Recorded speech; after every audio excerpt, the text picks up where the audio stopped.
1992년에 개봉한 디즈니 애니메이션 알라딘은 2019년에 실사 영화로 각색됐습니다. 실사 영화 알라딘은 새롭게 해석된 음악과 기억에 남을 만한 영상미로 관객의 마음을 사로잡았습니다. 영화의 예고편이 공개됐을 때 큰 우려를 자아냈던 윌 스미스의 지니는 개봉 이후 영화에서 가장 즐길 만한 요소였다고 평가받기도 했죠. 그러나 알라딘 실사 영화는 음악과 영상미를 제외한 다른 모든 요소에서 매우 실망스러운 연출을 보여줬다는 비판을 받았습니다. 최근에 디즈니가 원작 애니메이션을 실사로 재해석한 영화들은 관객에게 다양한 반응을 불러일으켰습니다. 대부분 화려한 영상미와 방대한 규모에 걸맞은 독창적인 세계를 창조했다는 평가를 받았죠. 하지만 실사 영화의 일부는 원작의 작품성을 따라잡지 못했다는 호평을 받기도 했습니다. 스토리가 원작에 비해 무미건조해졌다는 비평은 디즈니가 제작한 새로운 실사 영화가 나올 때마다 빈번히 등장했죠. 이번 편에서는 디즈니 실사 영화가 원작 애니메이션의 스토리, 캐릭터, 음악까지 그대로 갖고 왔음에도 알맹이를 잃은 것 같이 느껴지는 이유에 대해 애니메이션 알라딘과 실사 영화 알라딘의 구성과 극본을 중심으로 알아보려고 합니다. 이 영상은 알라딘의 스포일러를 포함하고 있습니다. 영화의 다양한 서사 구성을 소개한 책 인간의 마음을 사로잡는 20가지 플롯에서 저자 로널드 B. 토비아스는 질문을 던지는 것이 플롯의 핵심이라고 말합니다. 예를 들어 햄릿은 아버지를 살해한 것으로 의심되는 삼촌 클라우디우스를 죽일 수 있을지, 해리포터는 볼드모트를 물리칠 수 있을지, 도미닉 코브의 팀은 인셉션을 성공할 수 있을지 같은 것들이죠. 이렇게 플롯이 질문을 던지면 클라이맥스가 그렇다 아니다로 대답을 합니다. 위 예시의 클라이맥스에서 대답은 모두 그렇다입니다. 햄릿은 클라우디우스를 죽이고 해리는 볼드모트를 이기고 인셉션은 성공하죠. 하지만 영화가 초반부에 던져진 질문에 곧바로 대답하면 스토리는 지루해집니다. 마치 롤러코스터가 출발하자마자 오르내리는 중간 부분을 생략하고 바로 종착지에 도착하는 것과 같죠. 그래서 클라이맥스에서 응답을 받을 때까지 영화는 작은 단위의 질문 대답으로 영화 내내 긴장감을 유지하면서 관객의 관심을 지속시키고 스토리를 진행합니다. 1985년 MIT 출판부의 학술지 다이달로스에 등재된 논문 The Power of Movies에서 저자인 철학자 노엘 캐롤은 모든 할리우드 영화를 관통한다는 질문-대답 형식을 소개합니다. 특정한 장면들이 관객의 궁금증을 자아내기 위해서 전개에 관한 관객의 질문을 유도하면 이어지는 장면들이 그 질문에 대한 대답이 되게 만드는 것이죠. 노엘에 의하면 영화의 구조는 이렇게 질문을 유도하는 장면, 그 질문에 대답하는 장면, 질문의 일부에만 대답하는 장면, 질문에 대한 대답을 지어내는 장면 등 질문과 대답을 중심으로 하는 장면들을 만들어 나갑니다. 예를 들어 1991년 미녀와 야수의 도입부에서 내레이터는 한 거만한 왕자가 야수로 변한 저주를 받게 된 이유를 말해주고 관객에게 과연 그 누가 이 야수를 사랑할 수 있을지 물어봅니다. 관객도 궁금해지죠. 그리고 바로 다음 장면에서 이 영화의 주인공 벨이 나타나면서 관객의 궁금증은 해소됩니다. 하지만 곧이어 벨이 대체 야수와 어떻게 연결될 수 있을까라는 질문이 생겨나죠. 잠시 뒤 벨의 아버지 모리스는 야수의 성에 발을 들여놓았다가 감금되고 맙니다. 벨의 아버지가 무사히 그곳을 빠져나갈 수 있을까라는 또 다른 질문이 생기죠. 이때 벨이 성으로 찾아와서 아버지를 대신해 성에 남기로 결심한 장면이 이 두 가지 질문을 동시에 해결합니다. 조금 더 자세한 예로 2015년 앤트맨의 도입부를 예로 들어보겠습니다. 1989년 과학자 행크 핌은 자신의 이름을 딴 기술인 핌 입자를 쉴드가 무단으로 복제하려는 것을 깨닫고 분노합니다.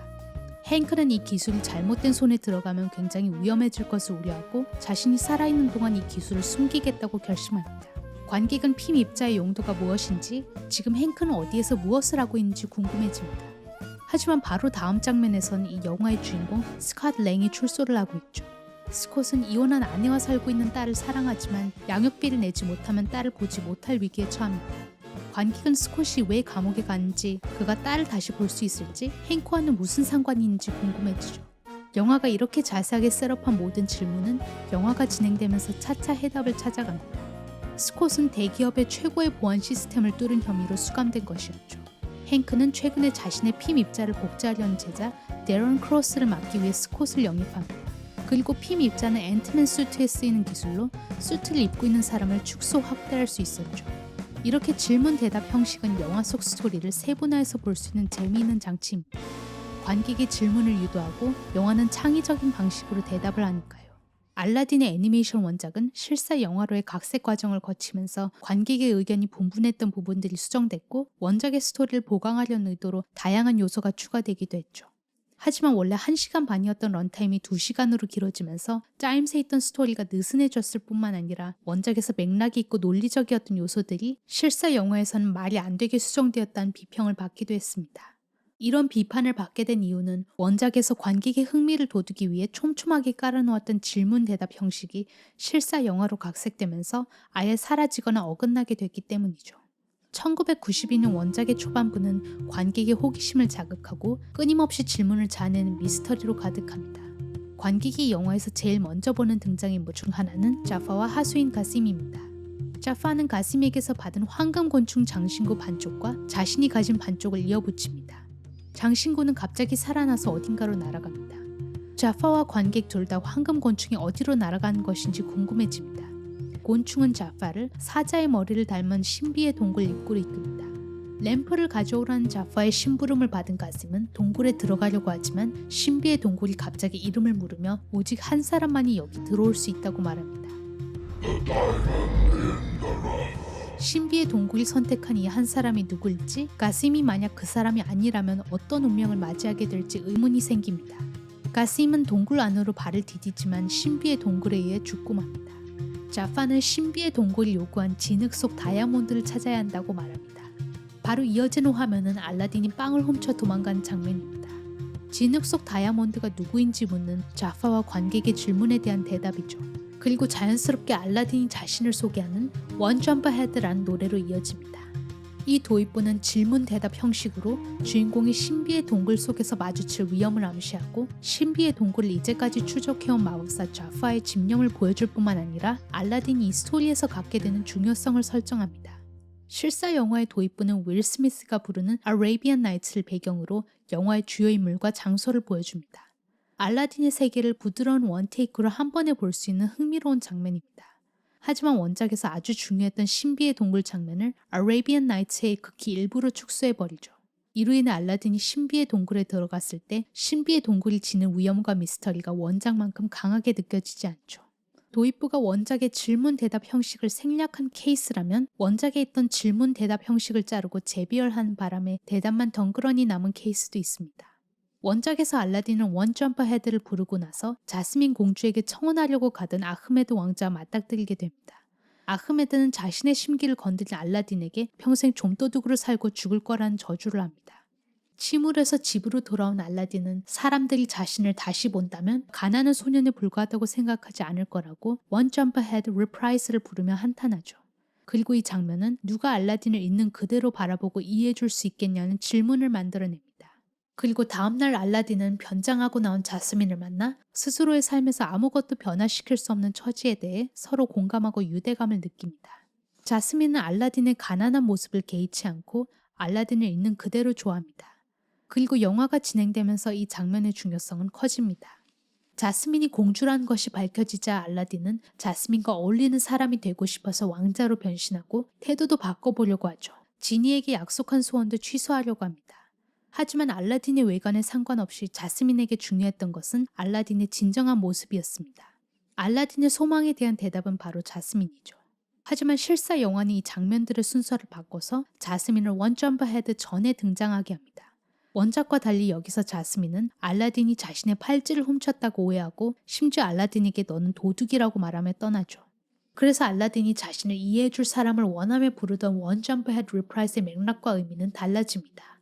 이 노래가 자스민을 만난 이후로 옮겨지면서 자스민이 알라딘을 겉모습만 보고 멸시하는 다른 사람들과 하나로 묶이기 때문이죠. 알라딘 실사 영화의 스토리 구성이 엉성하게 된 또 다른 이유는 바뀌어버린 노래의 맥락입니다. 스토리의 전개에서 노래가 맡고 있는 중요성을 알아보려면 1980년대 말 디즈니 애니메이션 스튜디오로 돌아가 봐야 합니다. 월트 디즈니 아래서 황금기를 누렸던 월트 디즈니 애니메이션 스튜디오는 디즈니의 사망 이후로 내리막길을 걷고 있었습니다. 영화마다 혁신과 예술성을 뽐냈던 애니메이션은 이제 재활용되고 있는 처지였죠. 재활용되었음에도 평단과 관객의 반응은 좋았지만 스튜디오는 이제 실사 영화에 중점을 두고 있었습니다. 이때 디즈니 애니메이션 스튜디오를 다시 번성하게 하고 90년대 디즈니 르네상스를 불러온 사람들이 있었는데요. 작사가 하워드 애슈먼과 작곡가 알란 맨켄이 바로 그들입니다. 이들이 디즈니에서 처음으로 작업한 영화는 인어공주였습니다. 애슈먼은 디즈니 뮤지컬 영화의 양상을 바꿨다는 평가를 받을 만큼 음악과 스토리텔링의 관계를 중요시했고 인어공주에서 프로듀서를 맡기도 했죠. 하지만 인어공주로 아카데미 시상식에서 음악상과 주제가상 트로피를 거머쥔 지 얼마 안 돼서 애슈먼은 맨켄에게 자신이 에이즈 판정을 받아 앞으로 살 날이 얼마 남지 않았다는 사실을 알려줍니다. 애슈먼은 생전 알라딘이라는 프로젝트를 진행하고 싶었지만 디즈니는 애슈먼에게 난관에 봉착해 있던 프로젝트 미녀와 야수를 손봐달라고 부탁했고 상태가 악화된 애슈먼과 작업하기 위해 작업의 본거지를 LA에서 뉴욕으로 옮기기까지 했습니다. 애슈먼이 사망한 이후 알라딘은 당시 디즈니 애니메이션 스튜디오의 수장이었던 제프리 카텐버그에 의해 몰라볼 정도로 변형됐고 애슈먼이 시력과 목소리를 잃어가면서 작사한 수많은 노래 중에 Arabian Nights, Friend Like Me, Prince Ali만이 남게 되었습니다. 애슈먼이 작사한 다른 노래 Proud of Your Boy는 친한 친구의 노래를 지키려 한 작곡가 알란 맨켄의 노력으로 알라딘의 브로드웨이 뮤지컬에 포함되어 살아남게 됐죠. 영화에서 애슈먼의 노래는 단 3곡밖에 남지 않았지만 이 3곡은 아직까지도 애니메이션 팬들의 큰 사랑을 받고 있습니다. 알라딘의 노래는 대부분 애슈먼의 철학대로 스토리와 캐릭터의 변화와 성장에 밀접하게 연결되어 있죠. 노래가 끝나면 관객은 캐릭터와 스토리에 대해 새로운 여러 가지 정보를 얻게 됩니다. 영화의 배경과 분위기를 곧바로 관객에게 전달해준 Arabian Nights에 이어 진흙 속 다이아몬드란 알라딘은 누구일까라는 질문에는 원 점프 헤드가, 지니는 어떤 존재일까라는 질문에는 Friend Like Me가, 자스민과 술탄 앞에 나타난 알라딘은 어떤 모습일까라는 질문에는 프린스 알리가 답합니다. 노래들은 관객과 캐릭터가 던진 질문에 대한 응답인 것이죠. 하지만 이렇게 원래 스토리에 묶여있던 노래 중 일부는 실사 영화로 각색되면서 맥락과 의미를 잃고 맙니다. 실사 영화에서 자스민 공주는 자신의 왕국 아그라바와 자신의 백성들에 대한 애정이 강하지만 궁전을 벗어날 수가 없어서 왕국을 오직 지도로만 봐왔습니다. 그래서 알라딘은 A Whole New World 장면에서 마법 양탄자를 타고 자스민에게 아그라바의 풍경을 직접 보여주죠.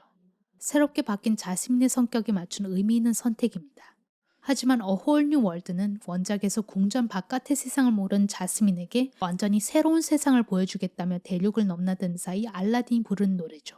실사 영화에서는 A Whole New World라는 가사가 무색하게 아그라바를 한 바퀴 돌고 돌아온 데 그칩니다. 맥락이 바뀌면서 아이러니한 연출이 되고 말았죠. 알란 맨켄 대신 새로운 작곡가가 합류해서 작곡한 자스민의 스피치레스도 똑같은 문제를 겪습니다. 이 노래는 술탄이 된 자파에게 붙잡힌 자스민이 이제 그 누구도 자신을 조용히 하게 하지 못할 것이며 더 이상 침묵하지 않을 것이라고 말한 내용입니다. 하지만 영화의 맥락을 보면 노래의 목적은 애매모호합니다. 만약 질문-대답 형식으로 본다면 이 노래는 자스민은 계속 침묵할 것인가 라는 질문에 대한 대답이어야 하겠죠. 자스민이 성 안에 갇힌 공주로 순순히 살면서 침묵해왔다면 스피치레스는 자스민이 자신의 의지를 표현하는 강력한 장면이 되었을 것입니다. 하지만 영화 속 자스민은 그런 질문을 이끌어낼 행동을 하지 않습니다. 대화를 나누는 모든 등장인물에게 자신의 목표와 의지를 분명히 해왔죠. We have the same title, yet are never described the same way. I was born to do more than marry some useless prince. 그래서 스피치레스는 지금까지 보여줬던 자스민의 성격을 다시금 확인하는 반복적인 노래가 됩니다. 그리고 스피치레스 이후에 자스민이 보인 저항은 오히려 자파로 하여금 강력한 마법사가 되게 해달라고 소원을 빌게 하는 결과를 낳습니다. 침묵하지 않음으로써 화를 불러오는 상황을 만든 것이죠. 알라딘 실사 영화의 다양한 새로운 시도가 성공적이지 못한 이유는 관객의 향수를 불러일으키는 원작의 스토리와 종착점을 그대로 유지하려던 욕심 때문이었습니다. 자스민은 실사 영화에서 당차고 강한 모습을 선보였습니다. 하지만 궁극적으로 악당을 물리치는 사람은 결국 알라딘이라는 구조를 그대로 유지했죠. 때문에 자스민은 침묵하지 않겠다라는 노래를 불러도 결국은 침묵하며 자파에게 붙잡혀 있는 모습을 보이게 됩니다. 각색을 거치며 어긋나게 된 스토리와 구성은 안타깝게도 원작을 이미 본 관객의 기억과 향수에 의존한 결과였습니다. 애니메이션 원작을 본 관객은 영화가 던진 질문에 대한 답을 이미 알고 있을 테니까요. 결국 실사 영화에 도입된 참신한 설정은 애니메이션 영화의 틀에 끼워 넣어지면서 모순되는 상황들을 연출하고 말았죠. 이 문제는 디즈니가 최근에 만든 다양한 실사 영화들에도 적용됩니다. 예를 들어 뮬란은 실사 영화로 각색한 와중에 모든 노래를 삭제했습니다. 원곡의 가사는 뮬란의 캐릭터를 발전시키고 스토리를 이끌어가는 장치였죠. 하지만 실사 영화는 노래를 삭제했음에도 그 노래들이 했던 역할의 공백을 그대로 방치했습니다. 그래서 실사 영화 뮬란은 캐릭터가 공감이 되지 않고 몸이 건조하다는 평을 받게 됩니다. 알라딘은 스토리상의 문제에도 불구하고 여전히 즐길 만한 영화입니다. 영화는 한국에서 1,300만 명의 관객 수를 돌파했고 전 세계 박스오피스 기록에서 3위에 오르기도 했죠. 스토리가 갖고 있던 문제에도 불구하고 실사 영화가 내린 다양한 결정들은 대부분 관객의 긍정적인 반응을 얻었습니다. 일부는 애니메이션에서 불분명했던 설정을 보완했죠. 원작에서는 신비의 동굴에서 사자가 램프 이외에 아무것도 만지지 말라고 알라딘에게 경고합니다. 하지만 보물로 가득 찬 동굴에서 아무것도 손에 닿지 않게 움직이는 것은 불가능하죠.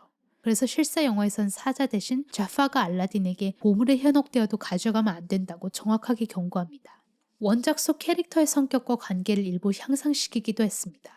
술탄과 딸 자스민의 관계, 알라딘과 지니의 관계는 더욱 흥미로워졌죠. 자스민 공주는 왕족으로서 왕국의 정세를 알고 싶어하고 적극적으로 정치에 참여하고 싶어한 캐릭터로 변했고 곁에는 유머 있는 시녀가 함께하고 있습니다.